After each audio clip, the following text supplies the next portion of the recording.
책 읽는 자작나무.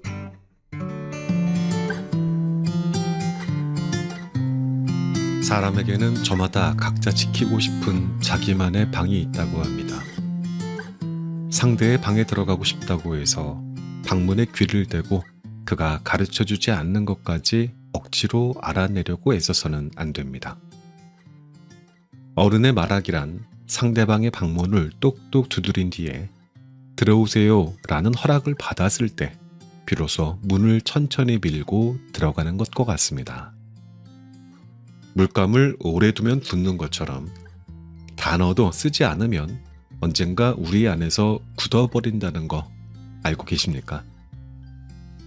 국어, 누구나 배웠고 누구나 매일 쓰는 말. 하지만 정작 잘 쓴다라고 말할 수 있는 사람은 얼마나 될까요? 오늘 소개할 책 어른의 국어력은 묻습니다. 여러분은 지금 어른답게 읽고 말하고 쓰고 있습니까? 언뜻 보면 무심한 질문처럼 들리는데요. 곰곰이 생각해보면 꽤나 날카롭습니다. 말과 글을 다루는 방식이 곧 우리의 사고와 태도를 드러내기 때문이죠. 읽었는데도 하나도 남지 않은 독서, 써도 닿지 않는 문장, 말해도 통하지 않는 대화.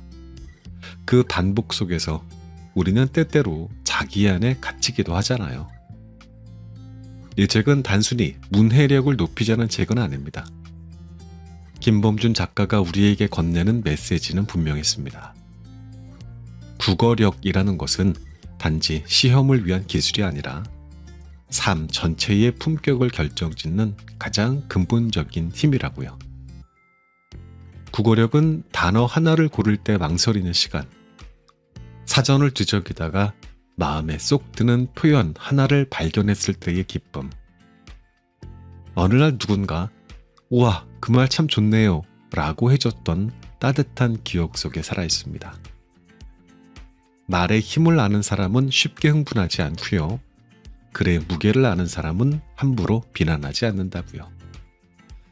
이 책은 읽기, 말하기, 쓰기라고 하는 흐름 안에서 우리의 언어 감각을 차근차근 다시 짚어줍니다. 오늘 낭독은 이 중에서 말하기를 위주로 들려드려볼까 합니다. 어른의 말하기란 어떠해야 하는가에 대해서요. 본문 내용 듣고요. 클로징 때 좀 더 많은 이야기 나누겠습니다.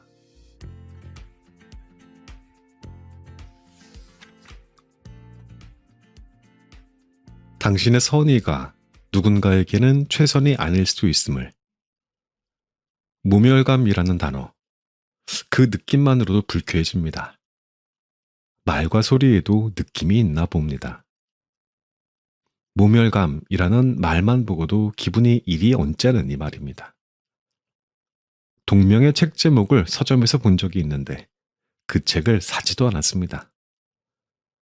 제목만으로도 불편한데 굳이 그 책을 사서 읽으면서 내가 겪은 모멸감의 기억을 끄집어내고 싶지는 않았기 때문입니다. 누군가를 비하하고 차별하며 조롱하고 무시하는 인간이 이미 세상에 충분히 많은데 책을 읽으면서까지 더 찾아볼 필요는 없겠다는 게 솔직한 심정이었습니다. 그랬던 어느 날이었습니다. 한 모임에서 우연히 모멸감을 주제로 이야기를 나누게 되었습니다. 다들 자신이 겪었던 모멸적인 상황들을 차분하게 말했습니다. 모멸감을 느낀 누군가의 경험 속에서 함께 슬퍼했고 또 그 모멸감을 복수가 아닌 사랑으로 되받아줬다는 이야기 속에서 감동하기도 했고요. 혹은 모멸적인 상황을 이겨내고 삶을 도전적으로 살아가게 되었다는 분의 말에서는 성공한 사람의 위엄이 느껴질 정도였습니다. 그중 한 분의 이야기가 유독 기억에 남습니다. 어렸을 적 겪었던 모멸감의 기억이 아직도 일상의 곳곳에서 되살아나는 게 여전히 힘들다는 말이었습니다. 참고로 그분은 어릴 적부터 다리가 불편한 편이었습니다. 어린 시절부터 한쪽 다리를 사용하기 어려웠고 성인이 된 이후에도 목발이 필요한 분이었습니다. 그분이 겪었다는 모멸감을 느끼게 한 상황은 이러했습니다. 초등학교 3학년 때였어요. 더운 날이었죠. 지하철 계단을 올라가고 있었습니다. 물론 목발을 이용하면서요. 그런데 누군가가 제가 한 손에 들고 있던 신발 가방을 툭 하고 잡아채더라고요. 깜짝 놀랐어요. 신발 가방을 가져간 사람은 한 아주머니셨어요. 지하철 계단을 올라가다 말고 뒤로 돌아 제 얼굴을 보더니 쯧쯧하며 혀를 찼습니다. 그러더니 아휴 불쌍해라. 아줌마가 도와줄게. 라고 하는 게 아니겠어요? 그분은 계단을 오르다 말고 멍하니 서서 그분을 바라봤답니다.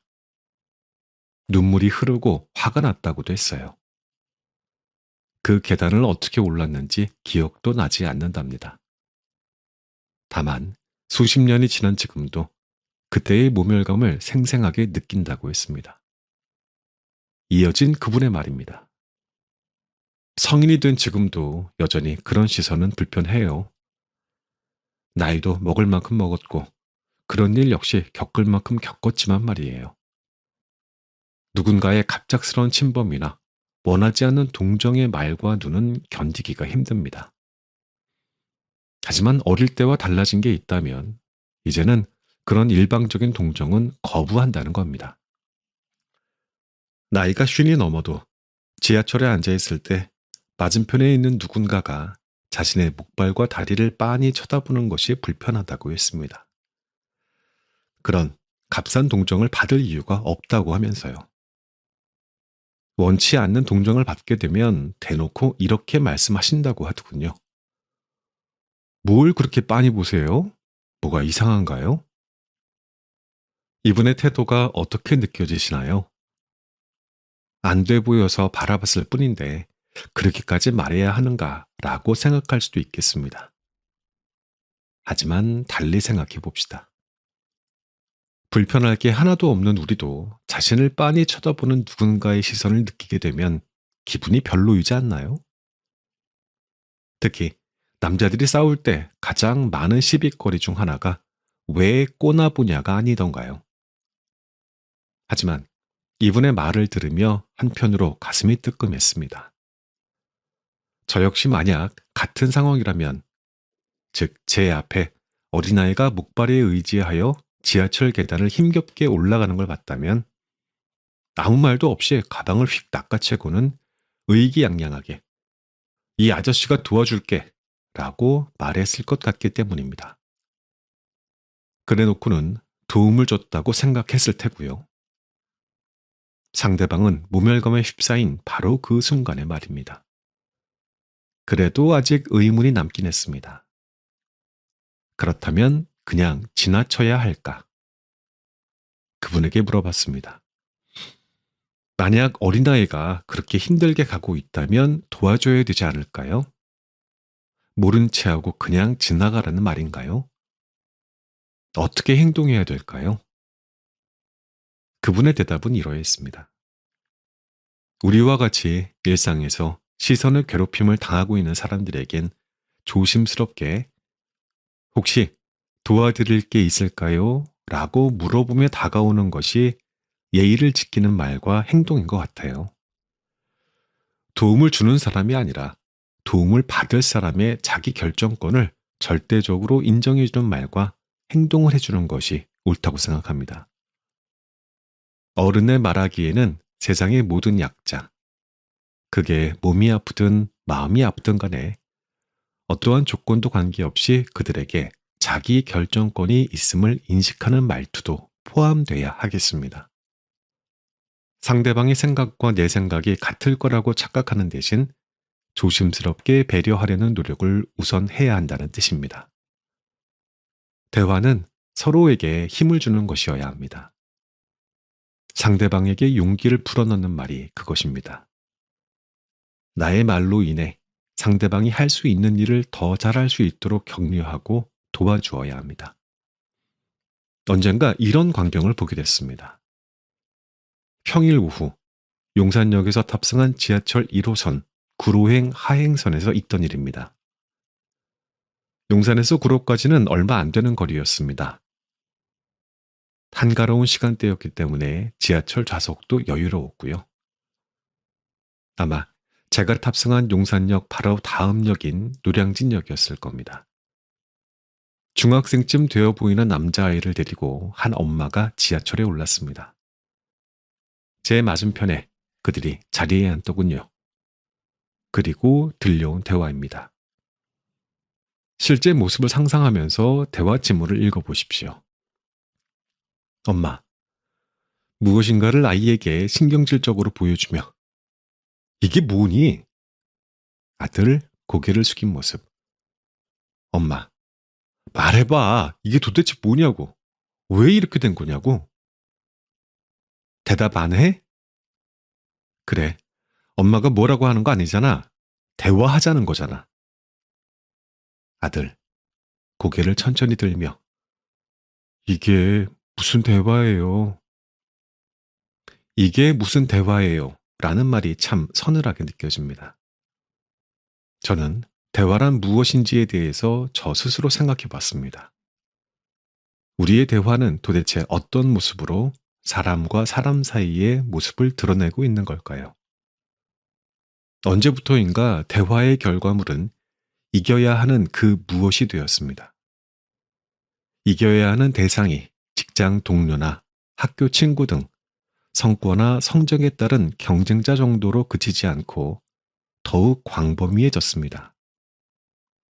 심지어 사랑과 애정이 가득해야 할 가족 안에서조차 그렇게 되어버렸습니다. 아내는 남편을 이겨야 하고 남편은 아이들을 이겨야 하며 아이는 엄마를 이겨야 하는 것이죠. 종종 말은 상대방을 짓밟고 이기기 위해 사용되곤 합니다. 그래서 대화가 평화롭지 못합니다. 아니, 온갖 날이 서 있는 칼날처럼 위태롭습니다. 언제부터인가 우리가 잘하는 일 중 하나는 누군가에게 말로 상처 주는 것이 되어버렸습니다. 특히 상대방이 나보다 약자라면 말로 더욱 사정없이 상처를 주고 맙니다.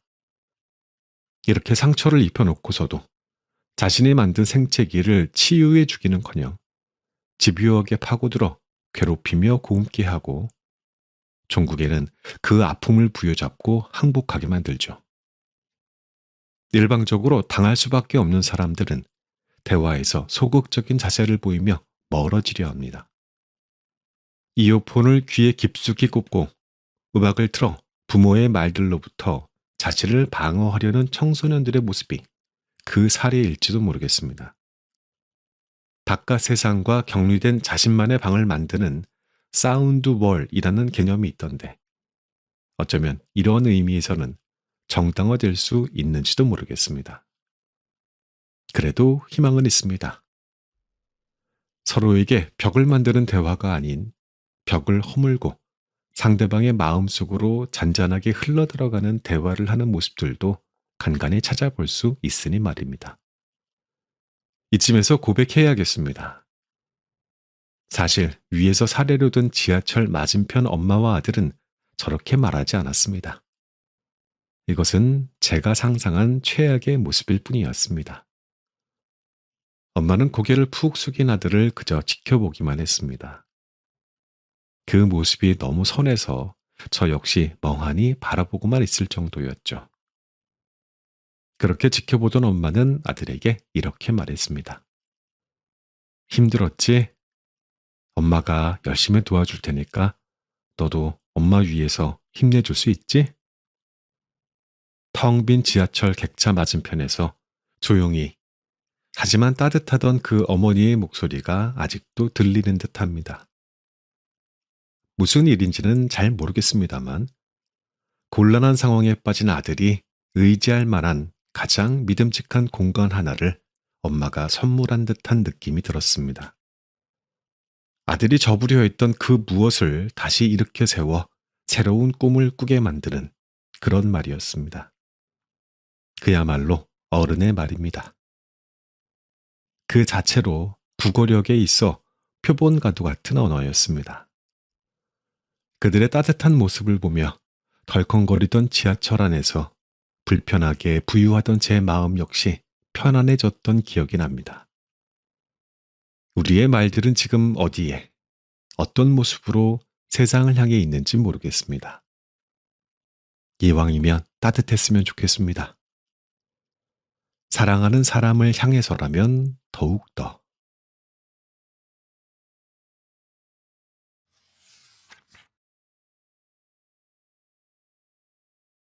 실패담을 고백할 줄 아는 예쁜 사람.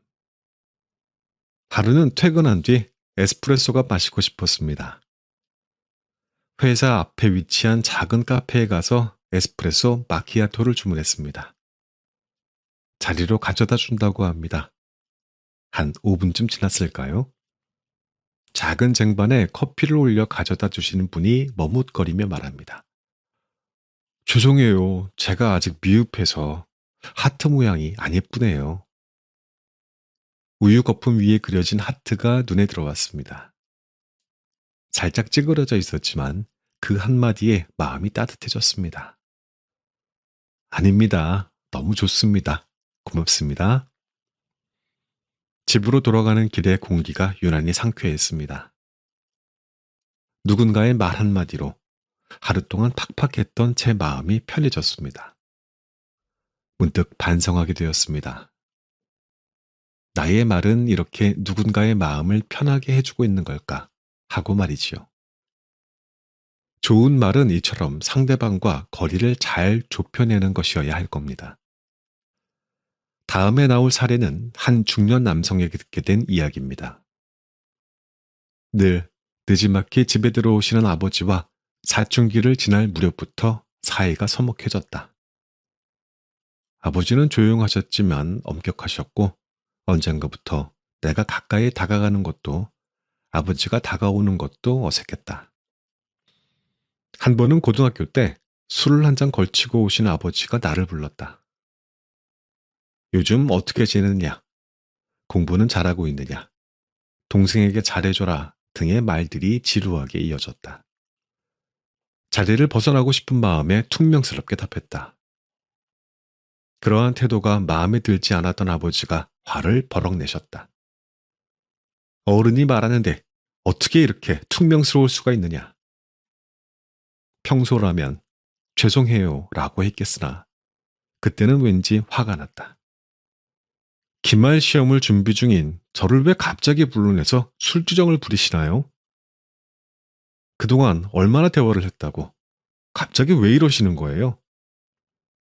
놀라서 나를 쳐다보던 아버지의 눈이 기억난다. 죄송스러웠지만 나는 쉽게 분노를 막아낼 수 없었다. 아버지는 풀 죽은 목소리로 말씀하셨다. 그래, 가봐라. 나는 방에 들어와 문을 쾅 하고 닫았다. 그리고 며칠이 지났다. 학교에서 자율학습을 마치고 늦게 집으로 들어왔다. 방에 들어와서 아침에 채 정리하지 못하고 나간 책상 위에 책을 치우려는데 작은 종이 하나가 보였다. 쪽지를 펴보니 오랜만에 보는 아버지의 글씨였다. 엊그제 아빠가 잘못했다. 너의 상황을 몰랐어. 오늘 시험은 잘 봤는지 모르겠다. 그때 그렇게 말해줘서 고마웠다. 아빠는 너의 말로 조금 변할 수 있었어. 변하지 못한 게 아니라 변하지 않고 있었던 아빠를 되돌아보며 반성했다. 이제 더는 타인 같은 아빠가 되지 않도록 노력하마. 아주 오랜만에 아버지가 가깝게 느껴졌다. 그건 분명 편지와 함께 끼워져 있던 몇만 원의 돈 때문만은 아니었던 것 같다. 어른의 말하기답습니다.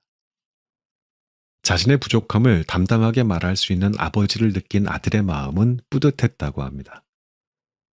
자녀의 이야기에 귀 기울이는 사람과 자기 말만 하는 사람 중에서 누구를 곁에 두고 싶으신지요? 전자를 택하는 사람은 없을 겁니다. 대화란 오만한 자기 주장이 아닙니다. 상대방의 연약함을 인정하고 그 연약함에서 나오는 말 한마디에도 귀를 기울이는 것입니다. 물론 자녀도 노력해야 합니다. 부모의 마음을 읽어내는 아이와 자기가 듣고 싶지 않은 것을 거부하는 아이 중에서 어느 것을 선택하느냐에 따라 부모와의 거리를 좁힐 수도 혹은 멀어지게도 할 수 있습니다. 이렇게 본다면 어른의 말하기란 어떤 말을 할 것인지에 대한 선택 그 자체가 아닐까 싶습니다. 언젠가 강연을 하는 도중 이러한 질문을 받은 적이 있습니다. 저는 이제 회사에서 나름대로 자기 역할을 할 줄 아는 입사 5년차 대리입니다. 내일 제 밑으로 신입사원이 출근할 예정입니다. 점심시간 때 신입사원과 처음으로 자리를 하게 될 것 같은데요. 요즘에는 윗사람보다 아랫사람과 대화하는 것이 더 어렵다는 말들이 많지 않습니까? 어떻게 대화를 이끌어가야 새로 만날 후배에게 좋은 이미지를 심어줄 수 있을까요? 그리고 어떻게 말해야 낯선 환경에 당황해야 할 그 친구와의 거리를 좁힐 수 있을까요? 더불어 저를 바라보고 있을 팀장님에게도 리더십 있고 호감 가는 구성원으로 보이고 싶은 마음도 있습니다. 저는 질문하신 분께 제 의견이라는 것을 전제로 해서 이렇게 말씀드렸습니다. 축하합니다. 처음으로 마주하게 된 자리, 해주고 싶은 말이 많아도 너무 많을 겁니다. 충고도 해주고 싶고, 격려도 하고 싶고, 때로는 따끔한 질책도 하고 싶을 테죠. 그런데 잠시 여유를 두는 건 어떨까요? 무슨 말을 하려고 애쓰지 마십시오. 내일 하루만이라도 상대방인 신입사원의 입에서 어떤 말이 나오는지 잘 들어보고 신중하게 답을 해주면 어떨까요? 말을 하지 않으면 하지 않는 대로 존중해 주시고, 하면 하는 대로 귀 기울여 듣는 태도를 보여주세요. 만약에 꼭 무슨 말인가 해주고 싶다면 질문하신 분께서 그동안 회사에서 겪었던 실패담을 아낌없이 말하는 것으로 시작하십시오. 선배의 진솔한 실패담과 또 그것을 극복해낸 이야기만큼 신입사원의 마음을 풀어주고 거리를 가깝게 해주는 소재도 없으니까요. 그러니까 밥 잘 사주는 예쁜 누나보다 실패담 잘 말해주는 예쁜 선배가 되라는 이야기입니다. 성공담보다 실패를 담담하게 얘기할 수 있을 때 상대의 공감을 얻을 확률이 높아집니다. 은퇴 후 인기가 더 좋은 것 같은 박찬호 선수의 사례도 비슷합니다. 메이저리그 통산 124승이라는 기록을 가진 그는 지금 여러 강연장과 TV 프로그램에서 활약 중입니다. 그 인기의 비결은 무엇일까요? 박찬호 선수는 다음과 같이 말했습니다. 강연할 때 저는 제가 언제 부진했는지, 그때 어떻게 이겨냈는지를 주로 말씀드립니다. 10승을 올리고 탈삼진을 몇 개 잡고 이런 이야기보다는 저의 실패담에 청중이 더 잘 집중하시더라고요. 그래서 저는 이제 선수 시절에 저를 괴롭혔던 것들에 감사하게 생각합니다. 그것들이 사람들의 에너지를 북돋우고 위로와 용기를 줄 수 있는 사례가 되었으니까요. 성공담보다 실패담에 집중하여 사람들과 소통하는 방법을 잘 알고 있던 박찬호. 정말이지 엄지를 척 하고 세워 보이고 싶습니다. 그는 멋진 말하기 비결을 스스로 체득한 사람입니다. 맞는 말입니다. 박찬호 선수가 성공 사례들을 나열하며 잘난 척을 한다면 과연 대중이 그의 말에 귀를 기울일까요? 반대로 실패를 덤덤하게 말할 줄 알기에 사람들은 더욱 박찬호의 말에 집중하는 겁니다. 실패를 말하는 건 일종의 칭찬받을 만한 솔선수범입니다. 잘난 척을 말하는 건 짜증나는 오지랖일 테고요. 전자인 솔선수범은 자신의 실패를 겸허하게 인정하고 반성하는 태도에서, 후자인 오지랖은 묻지도 않는데 가르치려 드는 태도에서 시작됩니다. 오지랖이라는 단어를 말하니 한 가지 생각나는 게 있습니다. 어른의 말하기는 이와 같습니다. 누군가가 실수를 하고 있다면 네 잘못은 바로 이거야 라고 윽박지르는 대신에 나도 힘들었고 어려웠던 때가 있었어. 그래서 실패했었고 라고 시작하는 공감의 말을 할 줄 알아야 합니다. 누군가에게 기분 좋은 사람으로 기억되는 법, 그리고 그것을 토대로 아름다운 관계로 이어가는 노하우는 실패담을 이야기할 줄 아는 태도에서 비롯됩니다.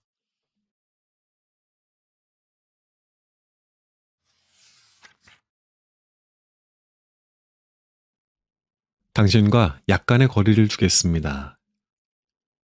영화 배우들의 수상 소감은 늘 흥미롭습니다. 2018년 영화 배우 남은희 씨가 한 건 하셨죠. 그는 제38회 청룡 영화상에서 영화 I Can Speak로 여우주연상을 받았습니다. 소감은 이러했습니다. 지금 96인 우리 친정어머니의 하나님께 감사드리고 남은이의 부처님께도 감사드립니다. 재치 있는 말 정도로만 생각하는 사람들도 있겠지만 저는 그의 아름다운 말에 감탄이 나왔습니다. 수상소감의 단골 멘트 중 하나가 종교입니다. 남은희 씨는 자신의 부처님을 말하면서도 어머님의 하나님까지 언급하는 여유로움을 보여주었습니다. 기독교인과 불교 신자 모두를 아우르는 센스. 누구에게 배운 걸까요? 이러한 말을 가르쳐주는 곳이 있다면 거액을 주고서라도 배우고 싶습니다. 종교에 관한 것이기 때문에 민감한 문제일 수도 있지만 제가 겪었던 일을 말해볼까 합니다. 몇 년 전 한 강연에서 생긴 일입니다. 끝날 무렵에 질의응답을 하게 됐습니다. 한 분이 마이크를 잡았습니다. 요즘 명상을 배우고 있다고 하셨는데 저도 관심이 있습니다. 마음이 불안하고 그래서요. 배워보니 어떠신가요? 저는 다음과 같이 답했습니다. 최근에 작은 일에도 화를 내는 저 자신을 알아차리게 되었습니다. 그걸 고치고 싶었거든요.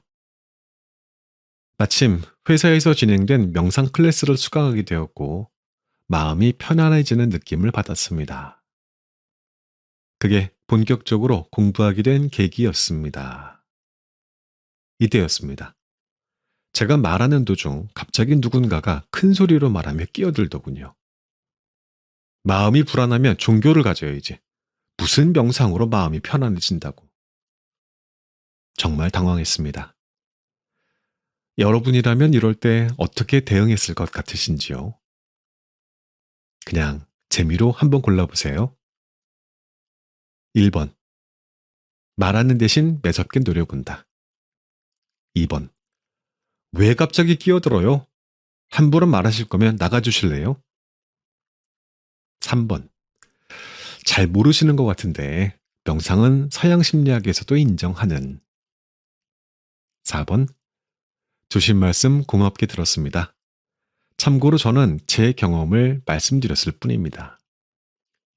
저는 4번을 택했습니다. 그냥 저는 제 경험만 말씀드렸을 뿐입니다. 라고 답했습니다.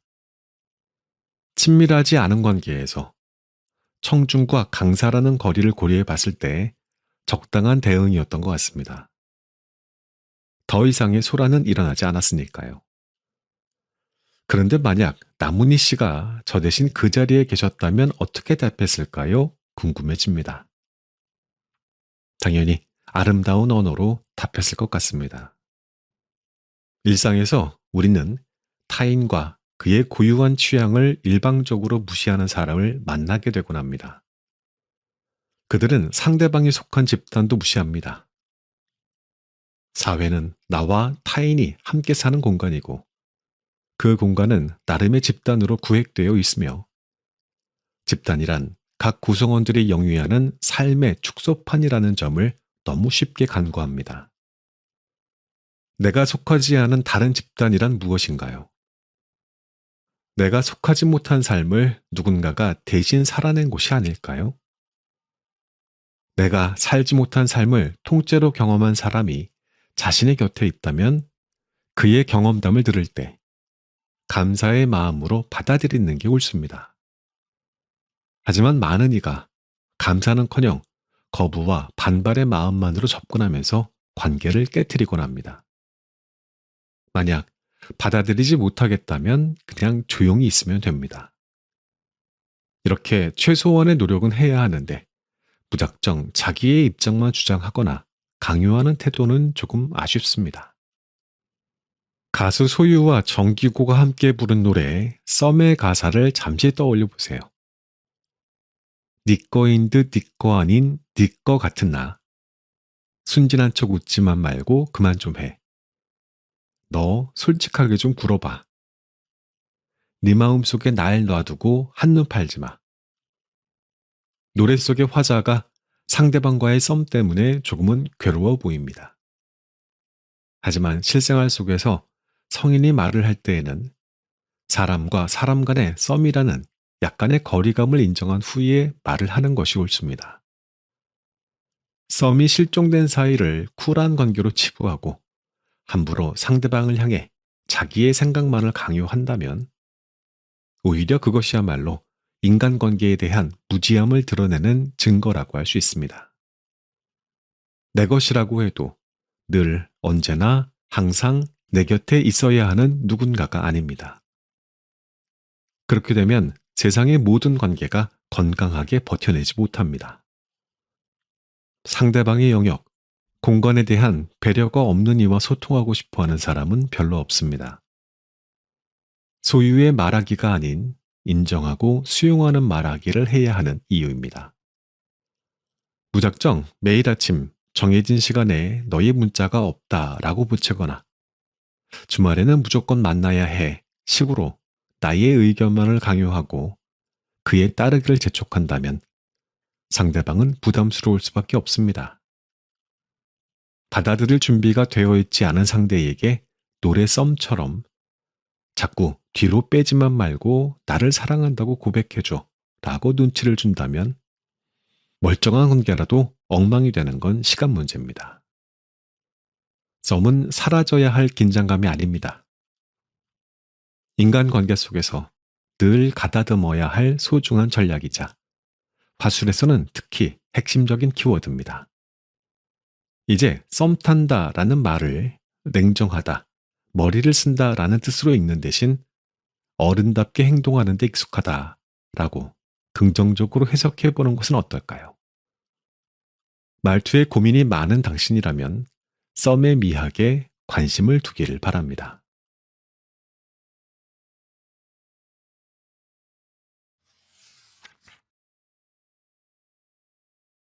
한국인 99%가 무심코 쓰는 최악의 말 1순위.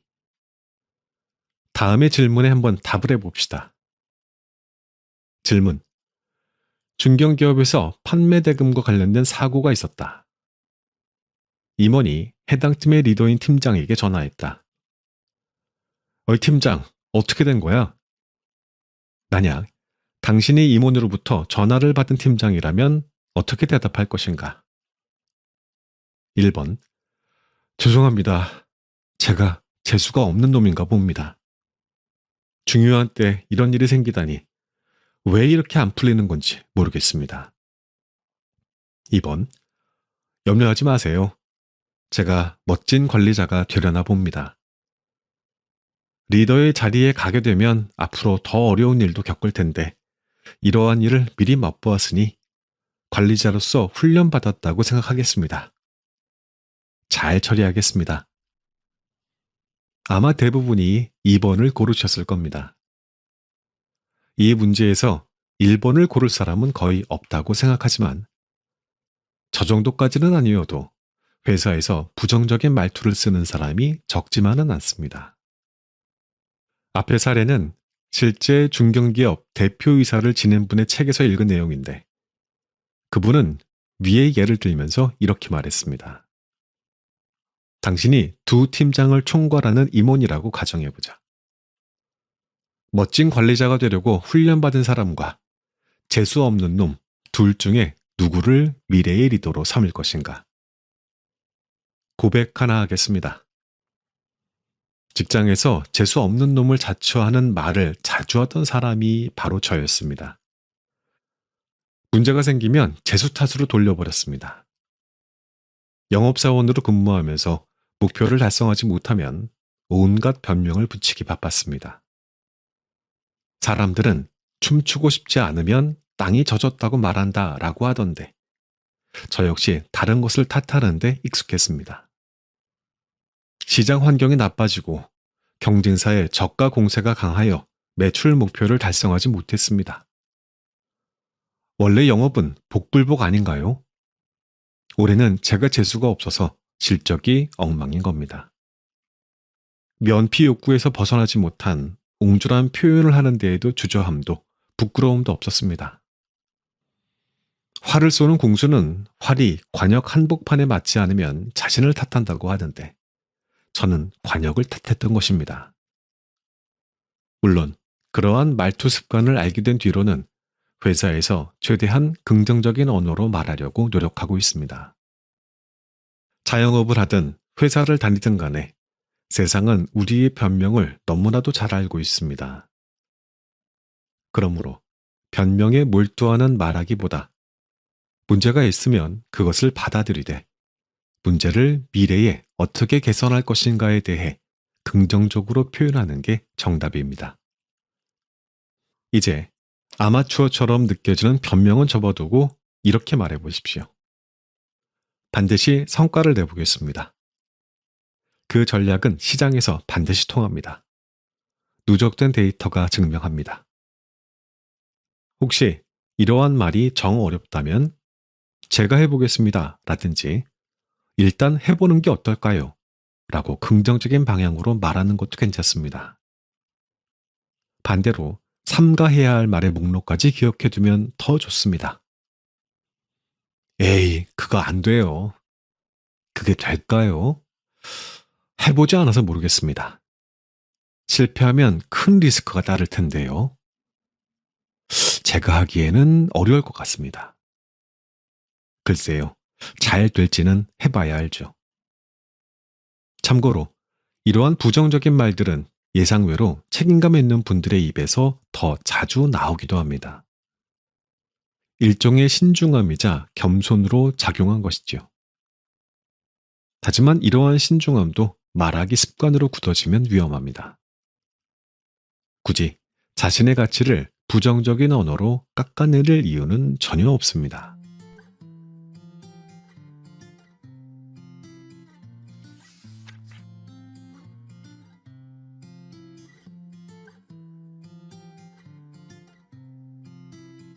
이 책의 낭독은 여기까지 하겠습니다. 물 한 잔을 건넬 때도 문 하나를 열어줄 때에도 어떤 말을 먼저 꺼내느냐에 따라서 마음의 결은 완전히 달라집니다. 제가 질문 하나 드려볼게요. 이 두 문장이 차이가 있나요? 없나요? 이 질문은 이 책에서 나온 내용은 아니고요. 어떤 다른 책에선가 읽었던 기억이 있는데 이 책의 내용과 결이 비슷했던 것 같은 생각이 났어요. 자, 1번.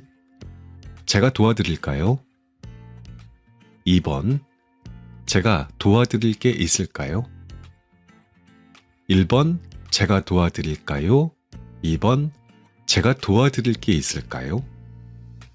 언뜻 보면 그게 그거잖아요. 같은 말이잖아요. 그죠? 근데 이 두 문장이 조금 더 자세히 들여다보면 다른 온도를 갖고 있다라고 하는 겁니다. 1번이었던 제가 도와드릴까요는 가장 많이 쓰이는 말이죠. 정중하고 따뜻한 말이에요. 한데 한편으로는 상대방이 도움을 필요로 하지 않더라도 내가 먼저 돕고 싶다는 의사를 전제로 두는 말이기 때문에 경우에 따라서는 상대방에게 내가 뭐가 부족해 보이나? 그렇게 보여졌나? 라는 불편한 인식을 심어줄 수도 있어요. 다시 말하자면 좀 도움을 강하게 제안하는 인상이라서 상대가 스스로 하려고 하는 의지가 있는 경우에는 조금 부담이 될 수 있겠죠. 자, 반면에 2번 제가 도와드릴 게 있을까요는 이 표현은 미묘하게 다른데 훨씬 더 섬세하고 조심스러운 어투라는 게 느껴지지 않나요? 제가 도와드릴 게 있을까요? 도움이 필요한지 여부 자체를 묻는 방식이기 때문에 상대의 주체성과 상황 판단을 우선적으로 존중한다라는 뉘앙스를 주고 있습니다. 요즘 말하기 좀 힘들죠? 너무들 예민한 것 같고 뭐 좀 잘못 말하면 실수했다고들 막 호들갑 떠는 그런 상황인 것 같고 이 말이 틀리지는 않는데 그런 이야기들 앞에서 이 책은 조용하게 그러나 단호하게 말합니다. 자, 우리는 사람으로 태어났어요. 그냥 생존만 하기 위해서면 단어 10개면 충분할지도 몰라요. 그런데 우리는 그런 종족이 아니죠. 단어 하나에도 온도를 담을 책임이 있는 사람으로 태어났다는 겁니다. 말을 쉽게 흘리지 않고 글을 조심스럽게 다듬으며 상대를 향한 표현의 방식까지 고민하는 것이 진짜 어른의 국어력이라고요. 어휘력은 단지 표현의 도구가 아니라 관계의 온도, 감정의 그릇, 나라는 사람의 깊이를 보여주는 창인 것처럼 느껴집니다. 이제 저는 어떤 글을 쓸 때 또 어떠한 말을 건넬 때 한 번쯤 더 망설이게 되겠지만 그런 종류의 망설임을 우리 불편함이라고만 생각하지 말자고요. 나를 더 나은 사람으로 성장하게 만드는 공부라고 생각해요. 잘 모르는 거 지금처럼 또 읽고 공부하고 가슴에 새기고 잊어먹으면 또 공부하고 책 읽고 가슴에 새기면 됩니다. 자꾸 반복하면 되는 거죠. 너무 머리 복잡하게 생각할 필요는 없지만 꼭 해야 하는 공부라는 것입니다.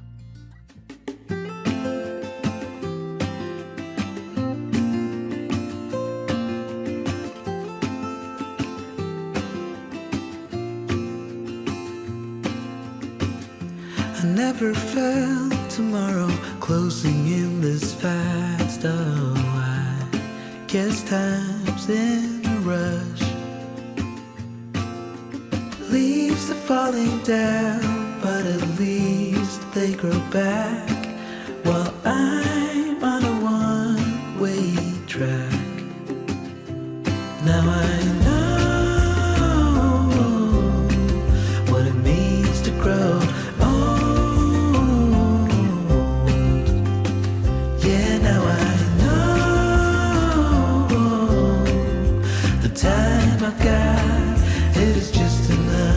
To get by, yeah, it is just enough to get by.